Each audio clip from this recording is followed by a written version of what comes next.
Let's Voltron.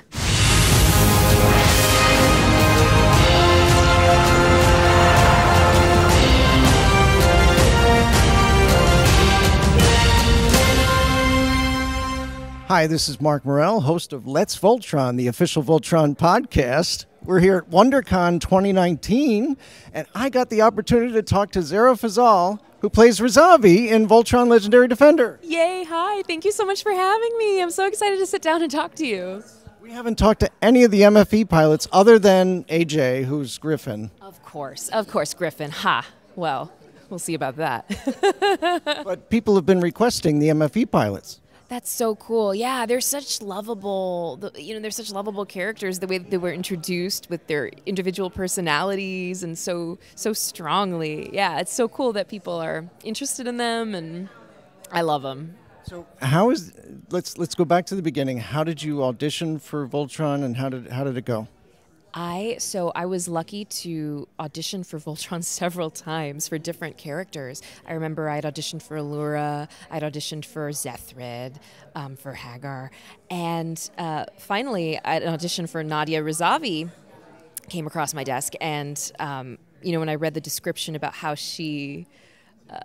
Her parents wanted her to be a doctor, but she was an adrenaline junkie and wanted to be a pilot. I was like, oh, yes, I so relate to this, being myself the child of two doctors and not going into medicine. So I auditioned for it, and then I found out a couple weeks later I got the role. And that was almost 2 years ago. So I had been sitting on the secret for quite a while before the episodes I recorded finally aired in season 7.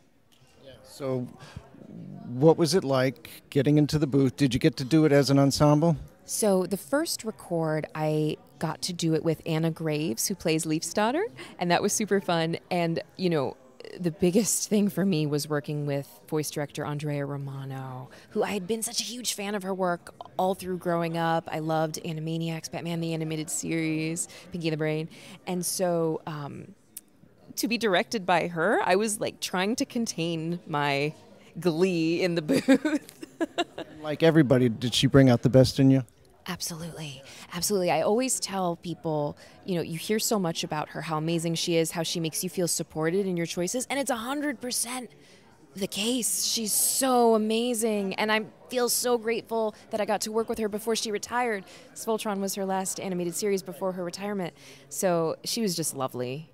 Yeah. And there were a couple other sessions where I got to record in group, but a lot of them were solo, unfortunately. Sorry. It's such a great cast. Oh my gosh. There's a lot of fun. Yeah. All right, so let's talk about some of Rizavi's favorite moments. Okay, what do you think are some of Rizavi's favorite moments? I love that she hates yeast. The Day 47 episode was my favorite to record because it was just so much fun. And I love when she becomes the reality TV announcer host with the extreme gardening. Wait, extreme space harvesting. With Colleen? With Colleen, yeah. Colleen's like, I don't really know what's happening.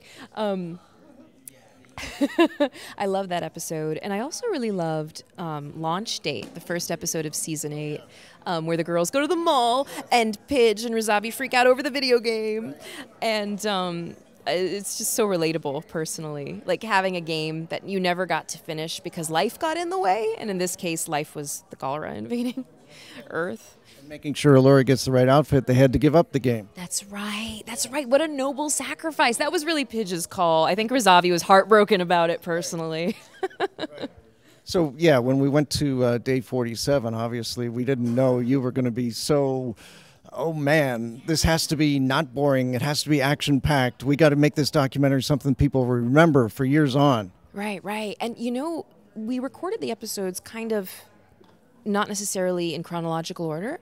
So the first session, or the second session, we recorded Day 47. And so I'm so glad it happened that way, because in those season 8 episodes, you really get a view into Rizavi's personality that you don't necessarily see in the season 7 episodes when there's so much about the job, so much about their mission. And So it was great because then I knew then to infuse her with her character early on, even though she didn't have a whole lot to say at that point. It was so helpful to know where she was headed. And so, yeah, I'm so glad that I got to read the scripts a little bit in advance before we recorded some of those earlier episodes of season 7. There was a scary moment in season 8. The ship had gotten damaged, and she was just looking out the window of her ship at that roe beast that was just about to hit her. Yeah. And we thought for a moment there, oh my God, no. Can I tell you that was a shock to me too, because I don't think she has a line in that episode. So I didn't know that was happening. We only got to see the episodes that we recorded on. So, seeing that after the fact, I was like, oh, my girl. Everybody had a lump in their throat at that moment. And Thank you so much, everyone, for your concern for Rizavi. She's okay. Nobody wants to have anything happen to any of the MFE pilots. No, they're precious. I would love to see a spin-off show with them, honestly. Yes. Can we have that, please? Spin-off? Yeah. It's a good idea. Call me. All right. So, with your work with Voltron, did that help you land the Halo role that you got at Young Justice Outsiders? It's actually, I feel like, the other way around. Actually, both things sort of happened independently. So I got cast on Voltron about a month after I received word that I was cast on Young Justice Outsiders. And so there was a period of time where we hadn't started recording on either show, but I just knew, like, oh my gosh, I'm playing characters in 2 of these beloved franchises with great writing, great animation, beloved, big fan followings. And it was a month of really good news for me, and also this kind of calm before the storm of, okay, what do I have to do to prepare to bring my A game to these sessions? And so I'm thinking about it, the way it all kind of unfolded is Young Justice started recording, and then Voltron recorded maybe about 2 months after the Young Justice session started up. So I feel like Young Justice is my first regular series where I would go in every week. And so the first few sessions, I really got to cut my teeth on what that experience would be like. So I think that going into Voltron, I already felt very prepared and very kind of seasoned in what the animated world is like. But every room is different. Every room is different because the showrunners are different, the creative team is different, the voice directors are different, your fellow actors are different. So there were very 2 different vibes for both Young Justice and Voltron, but similar in the sense that everyone was the creative teams were so particular and devoted to the details of the work. Like no detail was left, no stone left uncovered, essentially. And that, for me as an actor, is the most fun space to play in, when everyone is bringing their A game and we're all trying to tell the best story we can. So, yeah, 2 very different experiences, but very cool in the way they kind of worked together and informed each other. Yeah. Very different characters. Right. So, everybody first saw Halo, they thought she was Gabrielle? Gabrielle Dow. Yeah. And then she kind of died. Spoiler alert. Spoiler alert if you haven't seen season 3 of Young Justice. Yeah, right, she died a few times. And then she came back as Halo. Right. Well, no spoilers for the second half of season 3, but we get to see a little bit more into the psychology of Halo, what makes up Halo. Yeah. She's getting a little bit of attention from Brion Markov. She sure is. Those crazy kids. Yeah, it's really sweet to see how their kind of relationship has been budding. He, as the Prince of Markovia, banished from his country, and she, as a Karaki refugee who was kind of seen as the lowest class in Markovia. So to see a Markovian prince date a refugee Karaki girl, that's a really interesting dynamic. I'm excited to see where it goes. At one point, Brion says, I don't care who you were or what you were before. I like who you are now. Right. Yeah, it's very... He is such a serious, stodgy, fussy pants, and he needs to loosen up a little bit. A little bit, but also like his parents were murdered, and his brother said, "Hey, you can't. I'm exiling you," and his uncles all. And he was looking for his sister. And he's looking for his sister, who's been missing for a few years, right? So he has a lot of reason to have a lot of teenage angst that goes beyond the norm. And I think Halo lightens him up a little bit because she's so sunny. She's so, she's a new creature in the world. She's seeing the best of things, I think. And I think there's part of him that is very open and receptive to that and makes him feel more at home, despite all the crazy things that are happening around him. No, she continues to surprise us with like new powers that we've never seen before. Where do those come from? Every week there's a new power, it seems, right? Well, again, at the end of this spoilers for season 3, the first half, we learn that she is a mother box entity inside the body of a human teenage girl. And it's this mother box entity that has various powers that she can bring out one by one, that are essentially the abilities of a mother box, but going through this human vessel. So it'll be interesting to see, Halo getting more control over her powers and kind of where that might all be leading up to in terms of the team and the Justice League. And she was one of the ones that could calm down Cyborg, right? Because he had a father box inside him, right? Yes, the mother box and the father box. And I think Artemis in the show calls it a Halo cleanse. There's something interesting about that dynamic between Vic and Violet, of their mother box and father box energies talking to each other and communicating on some level. Yeah. There's a lot going on in this show. So we've seen the first 13 episodes of Young Justice Outsiders, Young Justice Season 3, and we know now, as a result of WonderCon, that the second 13 episodes are going to be out in the fall. That's right. Well, July 2nd. Oh, yeah, I'm sorry, July 2nd, right. Well, so I think the plan is releasing, just like the first half, releasing 3 episodes every Friday, and then 4th on the last Friday. So by August, we'll have had the rest of the season, I think. It's super exciting. So have you heard anything about the possibility of a season 4? Because everybody's been seeing how, popular Young Justice is on the DC Universe service. So why wouldn't there be a season 4? Absolutely. I mean, there's been nothing official announced or confirmed. I have no idea. Actors are the last to know these things. But, honestly, we've just been killing it for DC Universe. Like, I think it was something like we were in the top 10 streaming shows of any platform, live action, animated, any format, for all the weeks that we were on, and we were number 1 for one of those weeks, which is just amazing. And it's such a testament to the fans of the show who supported the show during its hiatus and who were directly responsible for bringing it back. It's thanks to you guys that it's had such tremendous success. I hope there's a season 4 because it's money. The show is money, and I really hope that. Animation takes a long time to make, so if a season 4 is announced, I would hope they announce that sooner rather than later, so we can all get back to making a great show for everybody.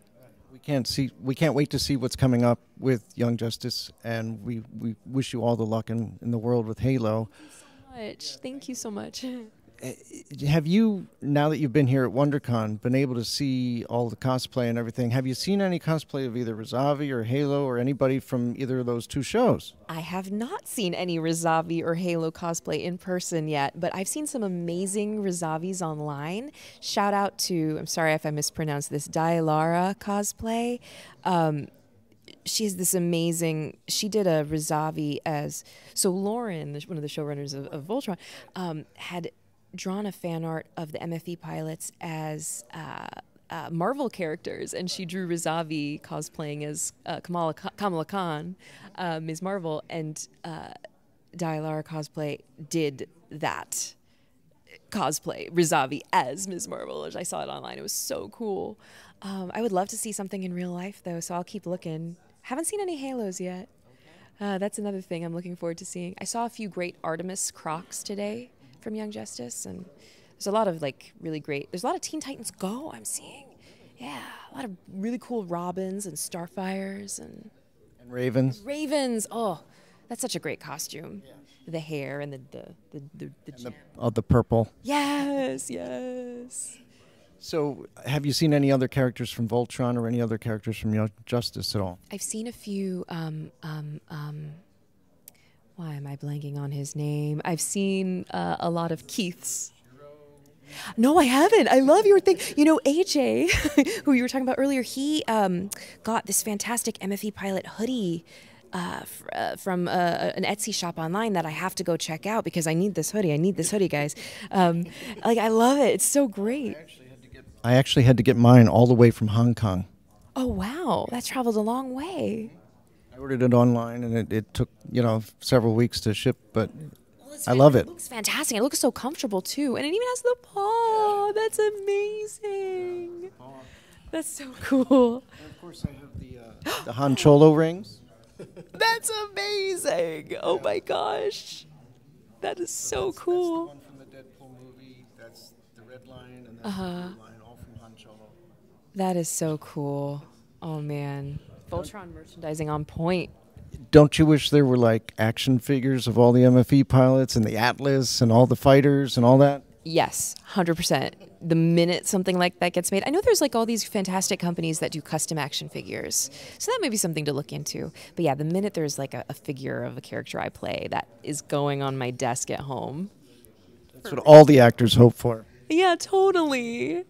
Totally. It's like a mark of, because I feel like a lot of actors, especially actors who do a lot of animated shows, we were once huge fans and we collected all that stuff and comics and figures as kids. And so to see it come full circle in so many ways, like I've been fortunate to see my career come full circle so much with aspirations I had as a child and the things I loved as a child, and now working with the people who I admired when I was a child. It's just such this amazing full circle feeling that I feel so grateful and lucky to be able to play in this sandbox. So being Halo and being Rizavi, what's the biggest thing you've learned during that time? That's a great question.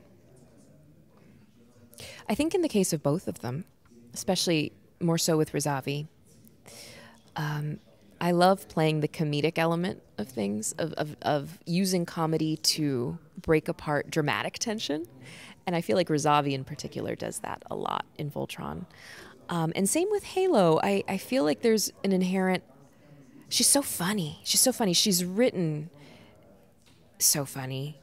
And I feel, as an actor, bringing the funny to it the best I can is so nice. And to know, too, that I think the other big thing, especially with Halo, is this idea of vulnerability and being vulnerable and finding strength in vulnerability.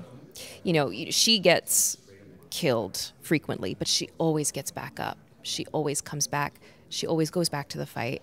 And I think there's something really inspirational in that, from a human perspective of your weakness or your perceived weakness is actually your strength. Your vulnerability is your superpower. Yeah. Very nice. Thank you. All right. So through your work as Halo and as Rizavi, are there other projects that you worked on? I know there were some video games you talked about. Yeah. So there's some stuff that I'm so excited about that I can't talk about yet, but it's coming. So I'm going to put a pin in that. I'm in this amazing video game called Apex Legends, which has quite a popular following since it was launched a couple months ago. I played the announcer who announces your victories, and you are the Apex champions. And it's really fun. I've had some friends who are like, my friend's a big fan of Apex. Can you record their name saying you are the Apex champions? I love doing that. So much fun. I'm a character that's just been re-released in League of Legends called Kale. They did a rework of that character, and that was super fun to play her. That's spelled Kayle, right? That's right, not like the vegetable. And let's see, what else? I work on Trolls with DreamWorks as well. I love DreamWorks. They're just such a great company to work for. I feel fortunate to work on a lot of their animated series, and they're just doing so much work right now, and it's really exciting. And just really enjoying video game life. Can you tell us a bit about your musical background? Oh, yeah. So I am a huge musical theater nerd. I kind of studied that all through college. I studied a lot of Japanese musical theater, actually, which is a very niche-y, specific interest to have. And I sing. I like to sing on projects. I've recently had the opportunity to sing for some theme songs and animated projects, so that's been really exciting. Yeah, and I do also song improv with the Groundlings and LA Opera. I have a show coming up where Phyllis Katz, who's this genius, legendary Groundlings teacher and improviser, brings together a group of song improvisers with voices from the LA Opera. So imagine the finest voices in the world, world-class operatic voices making up songs, silly songs in improv scenes. It's so fun. It's so fun. So we're rehearsing that right now, actually. We have a show next week. So it should be fun. All right. So from all the things that you've done with Halo and with Rizavi and everything, do you remember any of the lines that you had with as Rizavi or Halo? And can you give us a taste of it on the podcast, please? For sure. So with Rizavi, there was actually a line in the audition sides and in one of the original records. It was for one of the season 7 episodes that ultimately was cut for time. There were a few lines with the MFE pilots that kind of established who they were a little more, some bantering back and forth that never made it, sadly. I know. Ew. I keep saying, like, it'd be nice to all be at a convention together and do a reading, a short reading. Nothing plot changing or anything like that, just little character building moments. And I think my favorite Rizavi line from that was, like, she was going into battle. She was, taking her plane in, and she said, "That's the best thing about the world ending. There's nothing left to lose." And then she just fires and fires. And I was like, what a great attitude to have. When you really have nothing left to lose, you just give it your all, and you get stuff done. I love it when there was a couple times when Griffin, he's got to be the one that shouts out the orders to the team, right? And then Rizavi's just going, "Oh, okay, I guess we're going." Right. Like, shoot that base or whatever it was she said. Yeah, like I'm already on it. I love their little competitive dynamic they have. Yeah. My rocket boosters. Like, I remember being so excited about the rocket boosters of her ship. Oh, and of course, like the iconic, "I like her. I really like her," talking about Veronica. All right, so how about Halo? Oh, goodness. Oh, my gosh. I have to be careful because some of my favorite Halo scenes are going to be in the latter half of this season. But let's see, stuff from the first half. I love how excited she was about the apples, and she was like, "Have you tried apples, Forager? They're amazing." And like just how accepting she and Brione both were of Forager instantly, who's another great character in Young Justice. I love Forager. And I just love also the episode. I play Harper Rowe in Young Justice as well, who you see in the episode Another Freak. And I love playing her because she's just like, she's so cool. She's so like effortlessly cool. And like, I want to be her when I grow up. And that scene where Harper and Halo and Forager are the Who's on First scene where they're all talking back and forth. That was so much fun to record because I was by myself going back and forth as Harper being like Harper, and then Halo being Halo, like, "My name is Violet, blah, blah, blah." And then Harper being like, "What?" And like, "Halo, blah, blah, blah, blah." So it was like just so much fun. It's nutty having all these people in my head. There's a precedence for that, with actors that do many different voices on the same show and stuff like that, like with Frank Welker, with Fred and Scooby-Doo and all that kind of stuff, and they can just go right back and forth between those. And did you feel like you learned how to do that from those types of people?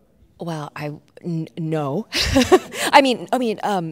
No, I'm not at that level that those guys are. Like, that's an amazing switch that they've cultivated over years of muscle experience. I'd say I'm fairly okay at it, but I do love that our voice director, Jamie Thomason, he lets me kind of do it as a first pass, and then he'll go back and get individual lines for each of them on a second so that the best possible version will be presented. So it's the best of both worlds. I like to do it. I think it's good, though, for the acting flow if you get to do at least the first pass all through, back and forth. Yeah. All right. As a closing here for the podcast, would it be possible in the future if we could get all 4 MFE pilots together on the podcast? I would love that. I would totally be game. You let me know. Yeah. Can you help me make that happen? Yeah. Yes, Marc. I will. Are you listening out there, my comrades? I know AJ will do it. I bet Anna will do it. And Bumper. Yeah, we'll talk to Bumper. They're so great. Veronica, Christina, I'm going to mess up her last name. Christina, who plays Veronica, she's amazing. She's on Broadway right now in Mean Girls. She's playing Gretchen Wiener on Broadway. So she might be a bit hard to peg down. But the rest of us are in LA, so I feel like it shouldn't be out of the realm of possibility. We look forward to being able to make that happen because a lot of fans have asked for that. Oh, amazing. Yeah. Yeah, let's make it happen. Well, I want to thank you for joining us for Let's Voltron, the official Voltron podcast, here at WonderCon 2019. Thank you. Thank you so much for having me. Thank you guys for watching and listening.